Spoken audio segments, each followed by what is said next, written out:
우리 지난 시간에 요한계시록 6장의 그 순교자 환상 그 본문을 읽었고, 이 하늘의 순교자 환상이 하늘의 번제단 옆에 있는 순교자들로 추정되기 때문에, 그리고 이제 요한계시록에 성막이나 성전 그 이미지들이 등장하기 때문에 우리가 성막, 성전을 좀 구조를 그리고 그 기본적인 성경적인 의미를 아는 것이 요한계시록을 좀 더 구체적으로 이해할 수 있다 하는 차원에서 짧은 시간 공부를 했었고요. 그리고 다 아직 끝마치지 않았기 때문에 계속하도록 그렇게 하겠습니다. 그래서 지난 시간에 이제 그 성막 짓기, 이 성경적 재정 어떻게 쓸 것인가를 간략하게 말씀을 드렸고, 그 다음에 이제 성막의 문, 그 다음에 보이는 번제단, 그리고 물두멍, 성소 안에서 제사장의 그 사역 대상인 금촛대, 떡상, 분향단을 살펴봤고, 그 다음에 대제사장을 함께 살펴봤습니다. 오늘은 이제 지성소는 하늘 영성을 대변하는 그런 세계다라고 이제 한마디로 말씀을 드릴 수가 있는데요. 우선 이 성소와 지성소를 가르고 있는 휘장을 뭐라고 부르죠? 둘째 휘장이라고 부릅니다. 그래서 둘째 휘장은 청색, 자색, 홍색, 흰색 네 가지 색깔로 되어 있죠. 그래서 이 가는 실을 꼬아서 만든 아, 휘장입니다. 여기 휘장에는 그룹천사의 모습이 새겨져 있어요. 그래서 이 그룹천사가 새겨져 있다는 것이 또 주는 성경적인 메시지가 있습니다. 창세기 3장에는 그 죄를 범한 아담과 하와가 에덴 동산으로부터 추방되는 장면이 기록되어 있죠. 그리고 그룹천사가 이제 그 생명나무의 열매를 따먹지 못하도록 그 길을 차단하고 있잖아요. 그죠? 그룹천사가. 그런데 그 그룹천사의 모습이 바로 이 휘장 위에 새겨져 있다고 하는 거죠. 그러니까 제가 이제 창세기 2장에 그 에덴 동산의 중앙에 두 그루의 나무가 있다. 그래서 생명나무 열매와 선악과 나무가 두 그루가 있는데 이 두 그루의 그 핵심적인 메시지는 바로 하나님과 피조물을 구분시키는 이 하나님이 피조물 된 이 아담과 하와에게 주시는 메시지다 하는 거죠. 그래서 에덴 동산 안에서 왕권을 가지고 피조 세계를 다스렸던 이 아담과 하와가 에덴 동산의 두 그루를 볼 때마다 뭘 자각해야만 했다고 했죠? 피조물, 자신은 피조물이다. 그래서 피조물이 자리에 있어야 되는 존재다 하는 메시지를 계속 받고 있었다고 하는 거죠. 그러니까 아담과 하와는 처음부터 영생하도록 창조된 존재가 아니라 생명나무의 과일을 먹어야만이 계속 영생을 유지할 수 있는 존재로 창조된 피조물이었다는 것. 그리고 에덴 동산에서 모든 그 피조물들의 그 이름을 지을 수 있는, 이름을 짓는다고 하는 것은 대단한 권세죠. 왕권을 행사했지만 이 동산 모든 나무의 실과는 먹지만 선악과 나무는 먹어서는 안 된다라고 명령하신 창조주가 계신다는 것. 이 두 가지를 항상 인식해야만 했는데 사탄에게 이제 미혹되어서 불순종하는 죄를 짓고 이제 쫓겨나게 된 것이죠. 그래서 이 휘장에 이 새겨져 있는 그룹 천사도 말없는 메시지를 제사장들한테 던져주고 있는 거예요. 성소에서 살겠던. 그러니까 당신들은 죄인입니다. 그러므로 에덴 동산 같은 이 둘째 휘장 넘어 하나님의 임재와 거룩함과 영광이 가득 차 있는 지성소에 들어올 수가 없습니다. 만일 들어오면은 죽임을 당할 것입니다. 라고 하는 엄중한 경고를 주고 있는 거죠. 물론 이제 대속죄일 날 대제사장만이 들어갈 수 있었고, 그 다음에 또 모세가 하나님의 영이 임할 때는 모세는 언제든지 이 둘째 휘장을 젖히고 언약궤 앞에서 말씀하시는 하나님의 음성을 들었던 이 선지자가 바로 이제 모세였다고 하는 거죠. 어, 그래서 어, 이 휘장에 그룹 천사가 던지고 있는 이 메시지가 사실은 굉장히 중요하다고 하는 거죠. 불순종한 인간은 다 죄인이고 그 죄인에게 말씀하시는 거룩한 하나님의 경고의 메시지라고 하는 거죠. 아담과 하와가 넘어진 것은 사탄의 이제 물론 미혹 때문인데 그 사탄이 뭐라고 미혹을 했어요? 창세기 3장 보시면 이 선악과 열매를 먹으면 너의 눈이 밝아 하나님과 같이 되어 선악을 알게 될 것이다. 바로 이 메시지에 넘어진 거죠. 그죠? 선과 악을 분배라는 것이 나쁜 건가요? 아니죠. 선과 악을 분배라는 것은 영분별 하는 것은 굉장히 중요한 거죠. 근데 왜 이 선악과 열매를 따먹지 못하게 했을까요? 자, 여기에 이제 인간이 하나님의 능력이 아니라 스스로의 힘과 능력, 더 나아가서 사탄의 능력으로 하나님과 같은 자리에 올라서는 것을 하나님이 엄중히 경고하신 것입니다. 하나님과 같이 선과 악을 분별할 수 있는 재판장의 자리에 앉아서 마치 자신이 하나님인 것처럼 다른 사람을 정죄하고 비판하는 것이 무슨 죄악이라는 것을 경고를 하고 있는 거죠. 제가 전자책에서 이제 제목을 호모 데우스의 종말이라고 지었습니다만 호모 데우스의 라틴어 뜻은 신이 된 인간이죠.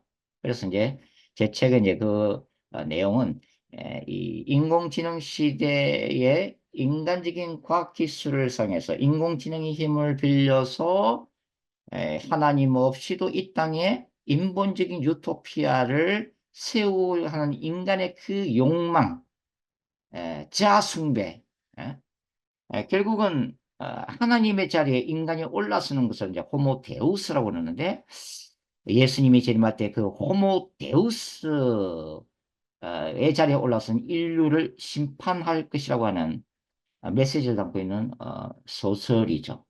예. 바로 이 창세기 3장의 이 선악과의 미혹이 바로 사탄주의 사상의 모태가 됩니다. 인본적인 철학 사상의 뿌리고 이 해탈이나 그다음에 어떤 명상이나 초능력을 사용해서 인간 스스로가 자기 자신의 구원자가 되고 더 나아가서 신과 같은 존재가 되려고 하는 모든 UAG 사상, UAG 영성운동의 사상적인 기초가 바로 이 선악과 사건이라고 볼 수가 있습니다. 음, 이런 어떤 비성경적인 사상 외에도 사실은 이제 신자들 안에도 이러한 죄악은 지금도 존재한다고 볼 수가 있는데요. 그 한마디로 이제 우상화의 죄악이라고 말씀을 드릴 수가 있습니다. 신자랄지라도 우상화의 죄악을 저지르면 그리고 끝까지 회개하지 않으면 천국에 들어갈 수가 없습니다. 우리가 이제 복음서 읽어보시면 대표적인 예가 나오죠. 그게 뭐 부자 청년 이 얘기인데, 자, 이 부자 청년이 예수님께 나와서 이제 고백을 할 때에 모든 율법을 다 행했다고 해서 예수님께 칭찬을 받잖아요. 근데 단 한 가지 걸려 넘어지죠. 그게 뭐였죠? 바로 돈과 재물이었습니다. 그러니까 다른 것들은 다 포기하고 다 순종함으로 지킬 수 있는데 자신이 소유한 돈만은, 재물만은 내려놓을 수 없다라고 하는 거죠. 그래서 결국 뭐예요? 부자 청년이 슬픈 기색을 띠고 돌아가니라. 이 뭡니까? 천국 입성에 실패했다고 하는 거죠. 그러니까 이 부자 청년에게는 뭐가 우상이에요? 돈이 우상이죠. 재물이 우상이죠. 그래서 이런 돈과 권력이나 또 음란이 이제 우상이 되는 경우가 많죠. 그러나 우상의 본질적인 것은 눈에 보이는 것들뿐만 아니라 사실 눈에 보이지 않는 것들이 사실 신자들에게는 바로 우상이 될 수가 있다고 하는 거죠. 그러니까 예수님보다도 더 높아진 그 무엇, 예수님보다 더 의지하는 그 무엇이 바로 우상인 거죠. 그것은 자기가 추구하는 신학일 수도 있고 또 자기가 추구하는 영성 운동일 수도 있습니다. 극단적 칼빈주의도 사실 하나의 우상이에요. 그게 절대로 포기할 수 없는 어떤 사상이 되어서 사실은 예수님보다 더 높은 자리를 차지하고 있는 거죠, 이게. 그래서 이 모든 우상이 창조주이며 구원자 되신 하나님 앞에서 죄로 아, 이게 바로 새겨진다고 하는 것입니다. 제가 이제 최근에 그 전자책 신구약 깨뚫기를 이제 출간했는데 이 핵심적인 내용이 뭐라고 말씀드렸나요? 물론 저는 이제 종말론적 거룩한 전쟁 신학으로 이제 성경을 개관한 책이라고 말씀을 드렸는데 구약에서 강조하는 게 바로 우상 숭배 이데올로기와 거룩한 전쟁, 즉 심판을 행하시는 하나님에 대한 이야기가 바로 구약 성경이에요. 고대 근동이 하나님이 창조하신 하늘과 땅 그 가운데 있는 모든 것들을 다 신으로 숨겼잖아요. 그것을 대적하는 이야기가 바로 구약 이야기예요. 그러니까 이교도들이 숨겼던 그 우상 숭배행위를 하나님이 택하신 이스라엘 백성들도 아, 선택함으로 인해서 우상 숭배에 빠짐으로 인해서 결국은 하나님은 이스라엘을 심판하실 수밖에 없었다. 바로 그 이제 구약 이야기죠. 근데 신약은 로마 황제를 신으로 숨겼던 1세기를 배경으로 삼아서 기록된 에, 책들이 바로 이제 신약 성경인 거죠. 그러니까 이 우상 숭배 이데올로기는 굉장히 무서운 것이고 인간이 하나님 앞에서 죄인으로 쓰게 되는 가장 그 중심 자리에 뭐가 있어요? 예수님보다 더 높아진 그 무엇을 숨기는 행위가 심각한 죄로 인식되고 이 죄를 회개하지 않으면 결단코 천국에 들어갈 수가 없다고 하는 것입니다. 그래서 저는 내 마지막 때 영성 중에서 가장 저는 중요한 영성이 모세와 엘리야의 권능과 기름 부으심을 받는 것도 중요하지만 더 본질적인 것은 뭐냐면 예수님 앞에 거룩한 신부로 서는 거죠. 저와 여러분이. 그것은 우리가 아직도 우리 내면에 죄악된 본성이 있고 예수님이 재림하실 때까지 사탄의 미혹이 있기 때문에 죄를 지을 수밖에 없는 거잖아요. 생각으로도 죄를 짓는 거고 손과 발로도 죄를 지을 수밖에 없는 상황. 그렇다면은 매일매일 주님 앞에 철저히 엎드리면서 지은 죄를 회개하는 것만이 우리가 살 길이다 하는 거죠. 그것이 예수 그리스도의 보혈로 날마다 더러워진 죄의 옷을 빠는 것을 의미하는 것입니다. 날마다 깨끗한 세마포 옷을 유지하는 거죠. 그것이 바로 다시 오실 예수 그리스도의 재림 사건을 준비하는 것이고 거룩한 신부를 데려오시는 신랑 되신 예수님을 맞이하기 위한 신부로서의 예복 준비라고 우리가 볼 수가 있는 것입니다. 이런 의미에서 우리가 이제 카톨릭 교리 같은 것도 우리가 왜 마리아 숭배교라고 우리가 캐톨릭을 부르겠어요. 캐톨릭에서는 뭐 신부님들이나 캐톨릭 교인들은 이런 얘기 들으면 풀적되어 있죠. 우리가 언제 마리아를 신으로 숭배했냐고. 우리는 다만 예수님의 육신적 어머니인 마리아를 존경하는 것이다. 험숭하는 것이다라고 얘기를 하는 거죠. 객통부 우상 숭배가 아니다라고 얘기를 합니다만 그러나 실제로 캐톨릭이 가르치고 있는 그 마리아에 관한 교리들은 굉장히 심각한 것입니다. 뭘 가르치는 거예요? 마리아는 태어나면서부터 죄가 없었다. 어, 무죄, 잉태설, 그 다음에 마리아는 성천했다. 성천설, 그리고 무엇보다도 마리아를 찬양하고 마리아께 기도하잖아요. 근데 가톨릭 신자들은 이제 그런 얘기를, 우리는 마리아에게 기도하는 것이 아니라, 아, 우리의 기도를 마리아가 들어서 그 기도를 예수님께 전달해 달라고 우리는 요청하는 것이다. 라고 하죠. 그러나, 사실은 그것은, 어, 손바닥으로 태양을 가리는 것과 똑같습니다. 어, 마리아에게 부탁하는 것 또는 기도 행위고, 마리아를 중보 삼아서 죄 용서를 강구하는 것 자체가 하늘과 땅의 유일하신 중보자 대신 예수 그리스도를 제껴놓는 거죠. 실제적으로 이제 이 천주교인들은 과연 예수님과 마리아 중에서 어느 누구에게 기도를 많이 할까요? 실제적으로는 훨씬 많이 마리아의 이름을 부르면서 마리아에게 기도합니다. 그게 현실이에요. 그래서 우리는 천주교를 마리아 숭배교로 우리가 볼 수밖에 없다 하는 것입니다. 그 외에도 뭐 여러 가지 이단적인 사상이 너무 많지만 그래요. 음.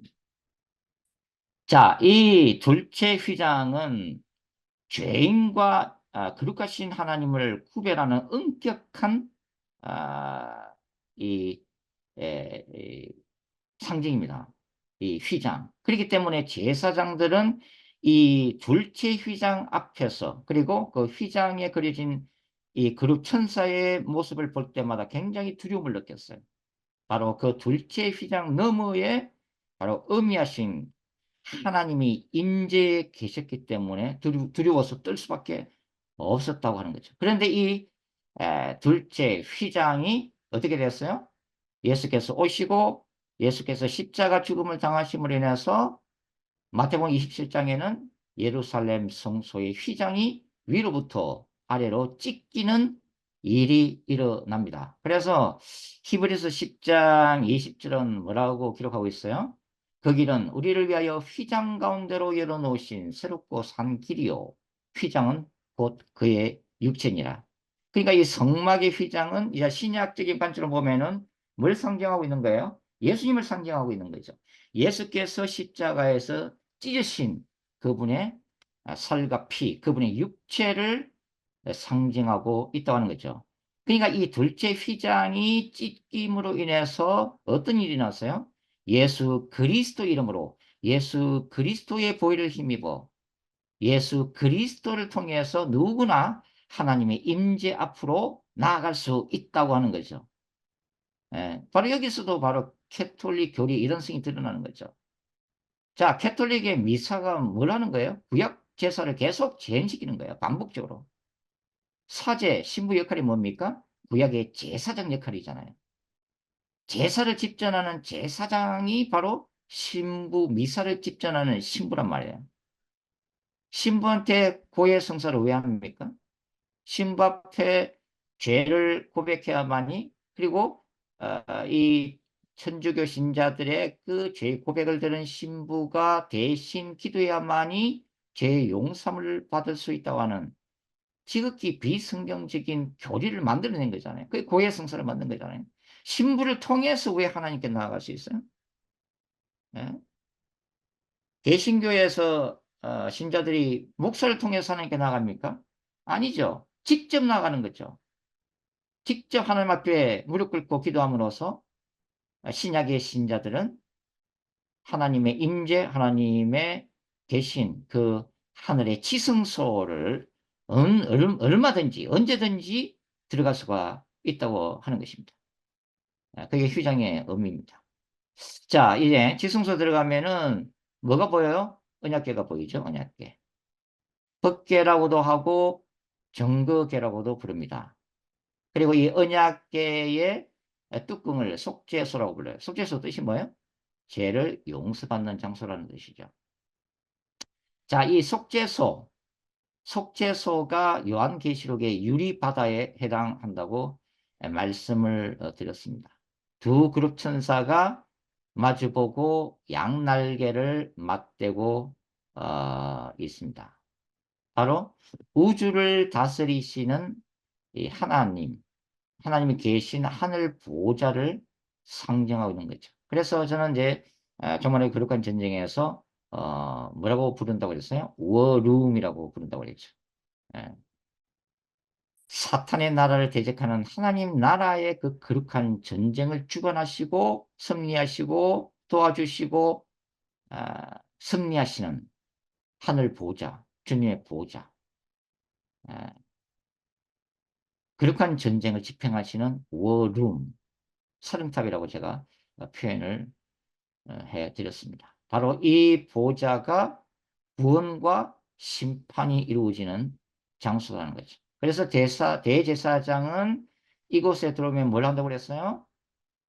짐승의 피를 뿌리고 자신과 이스라엘 전체 죄를 위해서 짐승의 피를 뿌리고 그 다음에 향을 피워서 죽음을 면했다라고 말씀을 드렸습니다. 자, 이 모세 시대, 광야 시대의 법궤 안에는 뭐가 들어있었어요? 십계명 돌판 들어있었죠. 그 다음에 뭐가 들어있나요? 만나 항아리. 그 다음에 나머지가 뭐죠? 아론의 쌍난 지팡이가 들어있었습니다. 근데 이 솔로몬 시대가 되면은 이 열왕기상 이 8장의 기록을 보면은 솔로몬 시대가 되면은 십계명 돌판만 안에 들어있어요. 두 개가 없어졌어요. 그리고 그 뒤에 이제 바벨론이 예루살렘을 침공할 때쯤 법궤가 사라집니다. 법궤가 아, 사라져요. 자, 법궤가 어디로 갔을까요?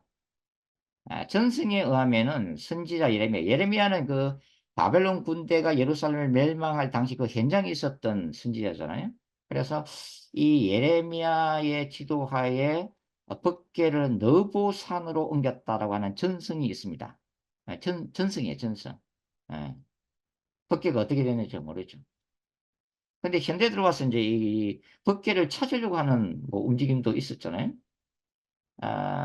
그 하나의 계기를 뭐 제공한 게 이제 영화가 이제 1981년도인가요? 그때 스필버그 감독이 만들었던 인디애나 존스 시리즈 잃어버린 법계의 추적자들이라는 영화가 나왔습니다. 여러분들 보셨을 거예요. 저도 그 인디애나 존스 시리즈는 빠짐없이 열심히 봤거든요. 재미있죠? 음. 이게 이제 잃어버린 법계를 찾는 얘기잖아요. 뭐 독일군 나오고 저쪽은. 이 법계가 이제 뭐 이집트의 무슨 신전 안에 있다 하는 얘기도 있었고 그 다음에 성전산 바위사원 밑에 이 법궤가 숨겨져 있다. 이런 얘기도 있죠. 그러다가 뭐 안식교 교인이었던 론 와이어트 이분이 주장을 한 게 예수님이 그 골고다 그 십자가 그 십자가에서 이제 피를 흘리셨는데 그 피가 그 밑에 있는 아, 이 예레미야 동굴이라고 부르는데 그 십자가 바로 밑에 그 예레미야 동굴로 피가 스며들어서 법궤 위 속죄소 위에 떨어졌다. 그래서 본인이 발굴을 했고 이스라엘 정부가 이제 그걸 비밀로 숨기고 있는데 언젠가는 공개할 것이다. 뭐 그런 얘기들도 많이 이제 이게 동영상이 뭐 지금도 동영상이 뭐 남아 있을 거예요. 여하튼 이렇게 법궤를 이제 또 호기심을 가지고 찾는 분들도 있죠. 자, 그런데 성경적으로 볼 때는 사실 법궤를 찾을 필요가 없습니다. 왜 법궤를 찾아요? 법궤 자체에 연연할 필요도 없는 거죠. 이게. 예레미야 3장 16절을 보시면은 이렇게 기록을 해놓고 있습니다. 여호와의 말씀이니라 너희가 이 땅에서 번성하여 많아질 때에는 사람들이 여호와의 언약궤를 다시는 말하지 아니할 것이요 생각하지 아니할 것이요 기억하지 아니할 것이요 찾지 아니할 것이요 다시는 만들지 아니할 것입니다. 이 말씀이 이렇게 기록이 되어 있잖아요. 근데 왜 자꾸 언약궤를 갖다가 자꾸 찾으려고 그래요? 찾지 말라고 그랬는데. 그죠? 왜? 언약계의 완전하신 완성이신 예수님이 오셨기 때문에 그래요. 예. 그래서 구약의 모든 율법과 제사과 절기가 예수 그리스도 안에서 완성이 되었잖아요. 그죠? 왜 우리가 이렇게 음, 절기를 지키고 이렇게 하려고 하는 거죠. 그 절기란 것은 예수 그리스도의 구약적인 모양이고 이제는 그림자잖아요. 빛이 왔고 실체가 왔기 때문에 하나의 기념으로 이제 남아 있다고 하는 것입니다. 자, 이 언약궤는 이스라엘이 이제 전쟁하러 갈 때 꼭 이 야훼 거룩한 전쟁이라고 부르잖아요. 전쟁에 나갈 때 이제 언약궤를 항상 앞세우고 나갔습니다. 그래서 언약궤는 뭘 상징하는 거예요? 하나님의 능력과 임재로 인한 승리, 그죠? 승리를 상징하고 있는 거죠. 근데 언약궤만 항상 앞세운다고 뭐 늘 승리하나요? 아니죠. 이스라엘이 범죄하면 언약궤는 능력을 발휘하지 않습니다. 하나님이 임하지를 않아요. 예? 그래서 이스라엘이 범죄할 때는 이 블레셋에게 언약궤를 빼앗기는 일도 있었잖아요. 자, 그래서 이제 이 언약궤의 어떤 기능은 뭐냐면 핏부림을 통한 속죄 기능이 있습니다. 그죠? 그리고 거룩한 전쟁에서의 하나님의 임재와 승리를 상징하죠. 그 다음에 이제 계시록 11장 읽어보시면은 이 언약궤가 보이면서 하나님이 심판을 이 땅에 행하세요. 그래서 심판의 기능도 있습니다. 하늘의 언약궤가 이제 보이는 거죠. 자, 이런 기능들을 언약궤가 가지고 있다. 이렇게 이제 말씀을 드릴 수가 있습니다. 자, 이제 우리가 지성소, 이 언약궤가 있는 이 지성소로 들어갈 때 몇 가지를 좀 생각해 볼 필요가 있습니다. 신자가 예수 그리스도의 이름으로 예수 그리스도의 보혈을 힘입어서 하나님의 임재의 장소인 지성소로 들어간다는 것이 어떤 의미가 있는가? 첫 번째가 뭐예요? 예배 영성이죠. 그죠? 예배 영성. 예배자로 하나님의 임재 앞으로 나아가는 것을 의미한다고 볼 수가 있습니다. 굉장히 중요한 거죠. 그래서 요한계시록은 제가 뭐라고 말씀드렸어요? 요한계시록 각 장에는 순교의 피로 가득 차 있는 동시에 요한계시록은 찬양의 책이다. 그만큼 찬양이 또 많이 나오죠. 그게 뭡니까? 바로 예배자 영성이죠. 하나님의 보호자 앞으로 찬양함으로 경배함으로 나아가는 예배자의 영성으로 가득 차 있다. 이렇게 이제 볼 수가 있는 거죠. 자, 두 번째는 지성소로 들어간다는 것은 어떤 의미예요? 거룩한 신부의 영성입니다. 거룩한 신부의 영성. 그러니까 하나님의 임재 앞에서 친밀감을 나누는 거예요. 교제하는 것입니다. 거룩한 신부의 영성, 친밀감. 우리가 가지고 있는 여러 가지 응답받아야 될 기도 제목을 가지고 주님 앞으로 나아갈 수도 있지만 그런 것들이 없을 때, 아니 그것보다 어찌 보면 더 중요한 것은 뭐냐면 바로 하나님과의 친밀함을 누리는 것입니다. 그것이 거룩한 신부의 영성이죠. 주님 이걸 원하시는 거죠. 교제하기를 원하시는 거죠. 친밀감을 쌓기를 원하는 거예요. 그래서 말씀과 기도는 바로 주님과의 친밀감을 누리기 위한 중요한 경건한 수단이다. 이렇게 말씀을 드릴 수가 있습니다. 자, 지성소로 들어간다는 것, 또 어떤 영성 세계를 보여줄까요? 바로 선지자 영성입니다. 선지자 영성. 그러니까 주님 보좌 앞에 나아가서 개인적, 공동체적, 우주적 차원의 계시와 말씀을 듣는 거예요. 음성을 듣는 거예요. 그러니까 주님이 개인적으로나 교회 공동체적으로나 또 세계적으로 우주적으로 하나님이 행하실 일에 대해서 하나님이 행하시고자 하는 일에 대한 증인이 되는 거고 하나님이 하시고자 하는 일을 어, 보는 거예요. 이게. 그래서 이 하늘 보좌를 주님의 보좌를 뭐라고 또 부른다고 그랬어요? Heavenly Council이라고 불렀잖아요. 천상회의. 천상회의. 선지자들이 이 천상회의에 나간다. 그래서 아모스에도 보시면 어떤 말씀이 있어요? 아모스 3장 7절 보면 주 여호와께서는 자기의 비밀을 그 종 선지자들에게 보이지 아니하시고는 결코 행하심이 없으시리라. 주님과 친밀감이 있고 제일 철저한 회개를 통해서 친밀감을 쌓고 그분의 거룩한 신부로 쓸 때에 하나님은 그 다음 단계가 뭐예요? 선지자의 눈을 열어주는 거예요. 하나님이 하시고자 하는 일을 보여주는 것입니다. 미리 보여주는 거예요. 예, 예. 저도 이거 참 이렇게 이제 뭐야 우리가 예배자의 영성과 이제 거룩한 신부의 영성의 단계에 있는 분들은 계시지만 예배자의 영성을 넘어서 거룩한 신부의 영성 그다음에 이렇게 선지자의 영성까지 나가신 신자는 사실 소수예요. 소수. 그렇게 많지는 않아요.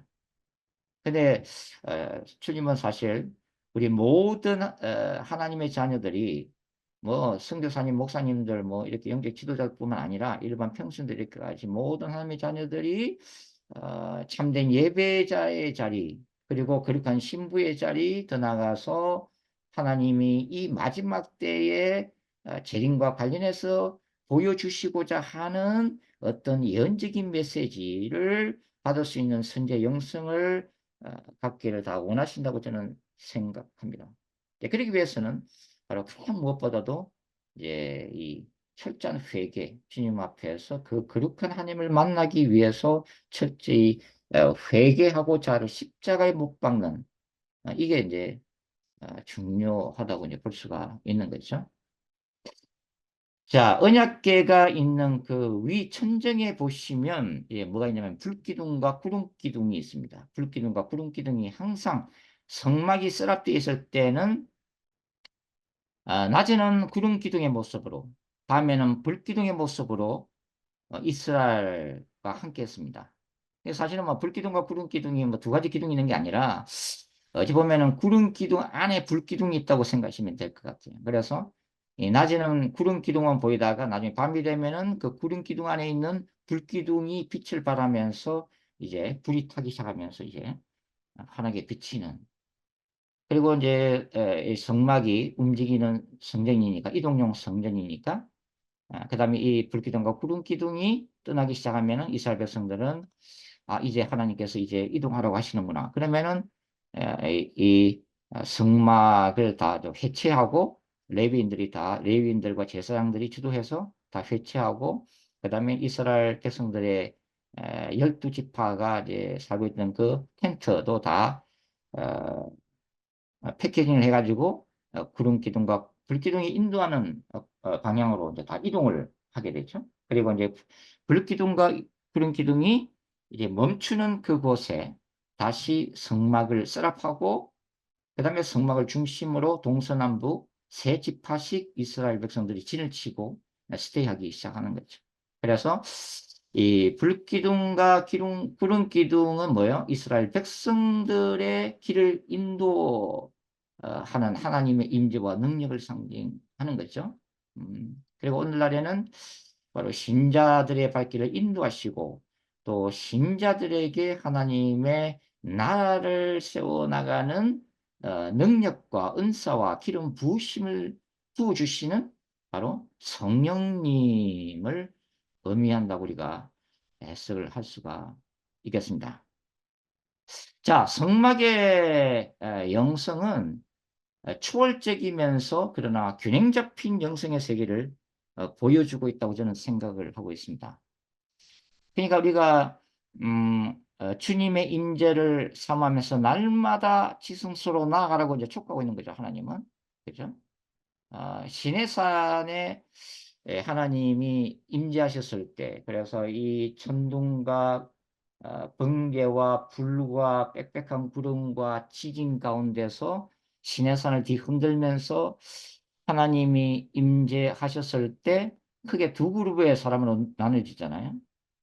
모세는 주님의 영광을 삼으면서 그 시내산 꼭대기에 올라가서 하나님의 얼굴을 대면하면서 율법을 받아내는 사람들이 있는가 하면 이스라엘 백성들은 그게 너무 무서워서 모세들은 우리는 직접 하나님 만나기 싫어요. 우리는 시내산 꼭대기에 올라가기 싫어요. 무서워요. 그러니 당신이 하나님을 만나고 대신 우리에게 당신이 만난 하나님 얘기나 해주세요. 이런 그룹이 있다고 하는 거죠. 지금도 우리가 마찬가지인 것 같아요. 하나님의 영광, 모세처럼 Show me your glory.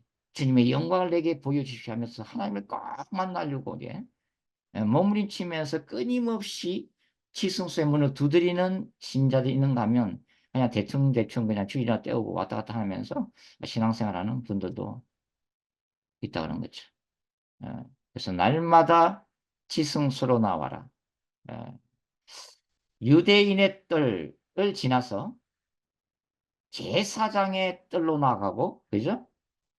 제사장의 영역을 지나서 왕 같은 제사장이니까 우리는 이제는 찢겨진 휘장, 예수 그리스도의 몸을 통해서 하나님의 임재로 충만한 지성소까지 나아갈 수 있는, 그죠? 그 지성소로 나가라고 지금은 주님이 말씀하시고 있는 거죠. 자, 성막은 또 한 가지 우리가 생각할 수 있는 게 삼위일체적 영성을 보여주고 있습니다. 삼위일체적 영성. 그러니까 뭐 휘장이 이제 찢겨진 그리스도의 몸을 상징을 하고 있으니까 이 휘장을 포함해서 뭐 번제단이나 뭐 어찌 보면은 떡상이나 제가 다뭐 금촛대나 뭐 이제 대부분의 그 성막의 상징들이 바로 예수 그리스도로 이렇게 해석될 수 있잖아요. 그리스도를 상징한다고 볼 수 있는 거죠. 그 다음에 이제 법궤는 이 성부 하나님을 상징한다고 볼 수 있고, 그 다음에 이제 불기둥과 구름기둥은 성령님을 상징하고 있는 거죠. 그래서 이 성막의 구조 안에서도 우리는 삼위일체적인 영성을 발견을 할 수가 있다. 이렇게 말씀을 드릴 수가 있습니다. 자, 이 성막을 이제 하늘에서 보면은 이스라엘이 성막을 중심으로 동서남북 세 지파씩 위치하고 있고 그 중앙에 바로 아, 이, 이 성막이 자리 잡고 있잖아요. 어, 이게 뭘 보여주냐면 사실 이스라엘이 텐트를 치고 있는 이 이스라엘 진중은 이 삶의 자리죠. 삶의 자리. 신자들의 삶의 자리. 그리고 성막은 뭡니까? 초월적인 하나님이 임재하신 바로 초자연적인 하늘의 영성을 보여주고 있는 것이죠. 근데 이러한 삶의 자리와 초자연적인 하늘의 영성이 균형을 잡고 있는 것이 바로 성막 전체의 구조다. 이렇게도 말씀을 드릴 수가 있습니다. 그래서 제가 늘 이제 이 베나산 얘기를 조금 한 번씩 하는데 베나산의 영성 얘기를 하잖아요. 마태복음에 보면은 이제 예수님의 그 세 제자들 베드로와 야고보 요한이 예수님과 함께 베나산 꼭대기에 올라갔을 때 그 예수님의 몸이 영광 가운데 변화가 되고 모세와 엘리야와 더불어 대화를 나누시는 그 놀라운 장면이 펼쳐지죠. 이 베나산 꼭대기에서 일어난 일이죠. 그래서 예수님의 제자들은 뭡니까? 미래적 부활하실 예수님의 영광 또는 재림하실 때에 그 예수님의 영광을 미리 베나산에서 맛본 거죠. 그러니까 이 베나산 위에서는 초월적인 초자연적인 세계를 보여주고 있다고 하는 거죠. 근데 이 베나산 밑에는 무슨 일이 났어요? 악령이 들린 아들을 아버지가 데려와 가지고 이 제자들한테 고쳐달라고 악령을 쫓아달라고 하지만 제자들이 쩔쩔매는 그 모습이 베나산 밑에서는 동시에 이루어지고 있었잖아요. 이게 이제 문제 많은 세상 현실 세계를 얘기해 주는 거죠. 그래서 베나산 위의 영성은 초자연적인 영성을 얘기하는 거고 베나산 밑은 뭡니까? 현실 세계를 얘기하는 거죠. 어. 근데 이 베나산 위와 베나산 밑이 분리가 되면 안 된다는 거예요, 신자들한테는. 그러니까 우리가 현실 세계에서 지치고 힘들고 공고하고 절망할 때는 어디 가야 돼요? 기도로 가야죠. 기도하러, 하나님을 만나러. 베나산 꼭대기로 올라가는 것입니다. 그죠? 그래서 뭐 아약 가는 분도 있고, 뭐 또 기도원에 가시는 분도 있고, 아니면은 뭐 집안에서 골방으로 들어가서 기도하시는 분도 있고, 하지만은 여튼 간에, 음, 하나님의 얼굴을 구하고 이 하나님을 만나려고 하는 어떤 그 베나산 꼭대기의 영성을 우리는 때로는 추구를 해야 된다는 거죠. 근데 그런데 문제가 뭐냐면 베나산 꼭대기에만 머물면 안 된다는 거예요. 예. 그래서 제가 아이합의 이제 어떤 영성의 문제점 하나가 24시간 기도와 찬양하는 건 좋은데 거기서 뭐 이렇게 기도하고 찬양하면서 영적으로 충전이 됐으면 다시 현실 세계로 돌아와야 되잖아요. 그래서 가정주부는 가정에 와서 또 열심히 애들 키우고, 그죠? 직장인은 열심히 또 직장 생활하고, 그 가운데, 상 가운데 하나님의 나라를 확장하려고 해야 되는데, 이제 이게 특별히 이제 젊은이들이, 뭐 제가 잘못 생각하고 있는지 모르겠습니다만, 아야베 가서 1년, 2년 머물면서 현실 세계와 담을 쌓고 말이죠. 거기에서 24시간 기도와 찬양만 하고 있다. 이러면 그거 안 된단 말이에요. 베나산에서 하나님을 만나고 성령의 충만함을 경험을 했으면 내 영이 충만하면 그 다음에 현실 세계로 돌아와서 주어진 삶의 자리에서 최선을 다해 살아야죠. 그러다가 또 지치고 힘들면은 다시 베나산 꼭대기로 올라가야죠. 그렇기 때문에 신자들이라고 하는 것은 이 초자연적인 세계와 현실 세계를 늘 오가는 사람들이라는 거죠. 근데 어떤 분들을 보면은 현실 세계를 부인하고 베나산 위의 영성만 찾는 거죠. 가정이고 집이고 팽개치고 기도원에서 몇 년 동안 주구장창 그거는 주님이 기뻐하시는 것이 아니다. 또 반대로 이런 어떤 영의 세계나 초자연적인 세계가 있다는 걸 알지 못하고 그냥 눈에 보이는 현실 세계만 그거 그리면서 거기에서 매달리면서 몸부림치는 베나산 밑에만 있는 또 신자들도 있다고 하는 것입니다.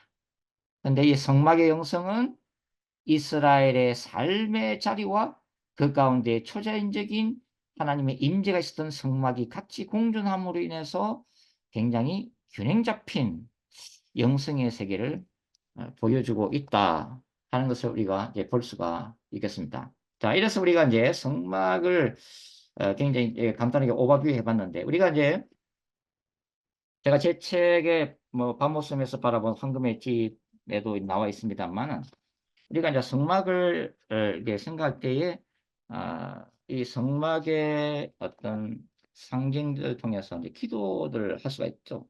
그래서 한번 간단하게 살펴보고 그다음에 넘어가도록 하겠습니다. 그러니까 우리가 성막 앞에 섰어요. 이제 성막 앞에 다시 섭니다. 자, 그러면 우리가 성막 앞에서 어떤 기도를 할 수가 있겠어요? 예를 들면은 이렇게 기도할 수 있겠습니다. 주님, 제가 이제 구원의 문으로 들어갑니다. 저를 제약으로부터 사탄으로부터 구원하신 주님을 찬양합니다. 왕의 문, 양의 문 대신 주님 안에서 제가 풍성한 생명을 누릴 수 있도록 도와주세요. 그리고 구원을 완성하는 그날까지 주님과 동행하기를 원합니다. 장차 새 예루살렘 성 그 영원한 문으로 들어가 왕 대신 그리스도와 함께 영광을 누리게 하옵소서. 예수님의 이름으로 기도드립니다. 이런 기도를 할 수가 있잖아요. 성막의 문에서. 그리고 이제 성막의 문을 지나가면 뭐가 나타난다고요? 번제단이죠. 그 번제단 앞에서 우리가 서서 기도할 수 있는 거죠. 거룩하신 하나님, 십자가에서 나를 위해 흘리신 주님의 보혈을 찬양합니다. 죽임당하신 어린 양 대신 예수님을 이 시간에 찬양하오니 그 찬양을 받아 주시옵소서. 아세살 염소처럼 저를 위해서 십자가에서 부임당하신 주님만을 바라보게 하시고 제 모든 죄를 날마다 고백할 때에 십자가의 보혈로 저를 정결케 하여 주시옵소서. 회개 무릎으로 주님 앞에 나아갈 때에 십자가에서 하신 것처럼 제 내면에 있는 모든 악한 것들, 죄의 근세를 깨뜨려 주시옵소서. 이제는 십자가에서 자신을 들이신 그리스도를 본받기를 원합니다. 제자의 길을 걷기를 원합니다. 영적 어린아이의 자리에서 자라나서 이제는 하늘의 번제단에서 자신 생명을 드렸던 순교자들처럼 순교자적인 삶을 살 수 있도록 도와주시옵소서. 이렇게 기도할 수가 있는 거죠. 그 다음에 번제단 뒤에 뭐가 있다고 그랬어요? 물두멍이 있죠. 물두멍. 그 물두멍을 바라보면서 어떻게 기도해요? 주님, 성결의 삶으로 나아갑니다. 말씀과 기도로 저를 끊임없이 정결케 하옵소서. 거룩한 주님의 신부로 거듭나기를 원합니다. 세상과 타협하지 않고 오직 믿음과 인내로 나아갈 수 있도록 저를 도와주시옵소서. 이 세상에서 오직 그리스도만을 증거하는 충성된 정인이 되기를 원합니다. 홍해를 가르신 그 능력의 하나님을 날마다 바라보게 하시고 현실의 고통과 환란을 믿음으로 극복할 수 있도록 저를 붙잡아 주시옵소서. 먼 훗날 사도 요한이 봤던 것처럼 하늘의 바로 그 유리바닷가에서 승리의 노래를 부를 수 있도록 도와주시옵소서. 삶 속에서 절망하지 않게 하시고 승리케 하시는 주님만을 바라보고 나갈 수 있도록 도와주시옵소서. 이렇게 기도할 수가 있죠. 자, 그 다음에 승선에 들어가면 왼쪽에 금쪽대가 있습니다. 금쪽대에서 어떻게 기도할 수 있어요? 영원한 빛 대신 주님의 영광을 찬양합니다. 제 안에 빛으로 찾아오셔서 제 모든 어두움을 깨뜨려 주시옵소서. 세상 사람들 앞에서 착함과 의로움, 승진과 희생으로 오직 빛 대신 예수님만을 증거하게 하옵소서. 빛의 권세로 하나님의 권능을 드러내기를 원합니다. 강한 하나님의 군대로 일어날 수 있도록 하늘의 능력을 부어 주시옵소서. 이렇게 기도할 수 있는 거죠. 자, 오른쪽에 보면은 자, 떡상이 나오죠. 자, 떡상 바라보면서 이렇게 기도할 수 있습니다. 주님, 일용할 양식을 주심을 감사합니다. 영혼의 떡인 하나님의 말씀을 날마다 먹게 하시고 제 영혼이 주님 보시기에 아름답고 풍성하게 하소서. 생명의 떡으로 오신 주님만을 사랑하기를 원합니다. 주님만을 제 안에 채우기를 원합니다. 주님만을 먹고 마시기를 원합니다. 주님만을 갈망합니다. 흔들리는 이 세상 속에서 흔들리지 않는 말씀의 진리로 저를 세워 주옵시고 그것이 성령의 검으로 모든 악의 권세와 싸워 이길 수 있도록 주님 저를 축복해 주시옵소서. 자, 우리 분향단 앞에 씁니다. 이렇게 기도할 수 있겠죠. 끊임없이 타오르는 아름다운 향기같이 저의 기도 생활이 주님 앞에 아름다운 향이 되게 하옵소서. 이제는 주님의 나라와 의를 위해 중보 기도하게 하시고 주님의 뜻이 하늘에서 이룬같이 땅에서도 이루어지는 그날까지 하늘의 금향단에서 제 기도가 가득 찰 수 있도록 축복해 주시옵소서. 성령의 인도하심을 따라 드리는 저의 기도에 하늘의 능력을 부어 주옵소서. 기도 가운데 주님과 동행하며 기도를 통해 이 땅의 교회들이 다시 일어나게 하시며 주하는 영혼들이 제 기도를 통해서 중보 기도를 통해서 주께 돌아오는 그 영광을 볼 수 있도록 저를 도구로 사용하여 주시옵소서. 이렇게 기도할 수 있겠죠. 그다음 우리 대제사장 공부했습니다. 대제사장 생각하면서 이렇게 기도할 수 있겠죠. 영원한 대제사장 되신 예수님 앞에 엎드립니다. 주님만을 찬양합니다. 주님의 이름을 존귀케 할 때 저를 존귀케 하시는 주님. 대제사장의 흉표에 새겨진 12보석을 통해 다가오는 새하늘과 새 땅을 믿음으로 바라봅니다. 때때로 일어날 힘조차 제게 없을 때 그 영원한 소망으로 다시 일어나 앞으로 나가게 하옵시고 그 영광의 능력으로 그리고 새하늘과 새 땅을 바라보는 그 소망 가운데 저를 이끌어 주시옵소서. 자, 휘장 바라보면서 어떻게 기도해요? 십자가에서 저를 위해서 찢으신 주님의 살과 흘리신 보혈을 인해 감사드립니다. 오직 그 십자가의 보혈에 의지하여 하나님 앞에 아름다운 예배자가 되게 하시고 날마다 찢겨진 휘장을 통해 주님의 영광으로 들어갈 수 있도록 저를 도와주시옵소서.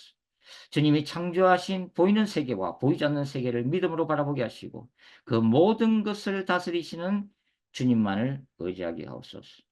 성막 위에 있는 푸른 기둥과 불기둥을 생각하면서 기도할 때 지금까지 제 인생길을 인도해 주신 성령님께 감사드립니다. 제가 가는 길이 어떤 길이든 주님의 뜻이라면 죽기까지 순종하는 자녀가 되게 도와주옵소서. 이 땅의 나그네 삶이 끝나고 주님의 보좌 앞에 서는 그 순간까지 성령께서 제 인생길을 사역을 인도하여 주옵소서. 주님이 주신 성령의 권능에 붙들려 오직 하나님의 영광만을 구하게 하소서. 그리고 끝까지 주님 앞에서 겸손하고 아름답게 쓰임받는 자가 되도록 하늘의 은혜를 허락하여 주시옵소서. 자, 지성소 안에서 이제 함께 기도하시겠죠. 하나님 기도 가운데 찬양과 말씀 가운데 지성소로 들어갑니다. 거룩하신 주님의 발 앞에 엎드려 주님을 찬양하고 높여드립니다. 거룩한 신부로 주님과 함께 동행하기 원합니다. 모세같이 엘리야같이 하늘의 영광을 맛보게 하옵소서. 저를 향한 주님의 뜻을 알게 하시고 충만한 하늘의 영광으로 이 땅에서 승리하며 살게 하옵소서. 하늘의 능력을 겸손하고 거룩하게 이 땅에 풀어내는 도구가 되게 하소서. 영원히 주님의 보좌 앞에 서는 그 순간까지 주님의 심판대 앞에 서는 그날까지 주님의 다시 오심을 널뛰어 준비하게 저를 붙잡아 주시옵소서. 예수님의 이름으로 기도드립니다. 아멘. 이렇게 이제 우리가 성모하기 기도를 보면서 기도를 할 수가 있겠습니다. 여기까지 하겠습니다. 다음 시간에 마저 끝맺도록 하겠습니다. 수고하셨습니다. 여기까지 할게요.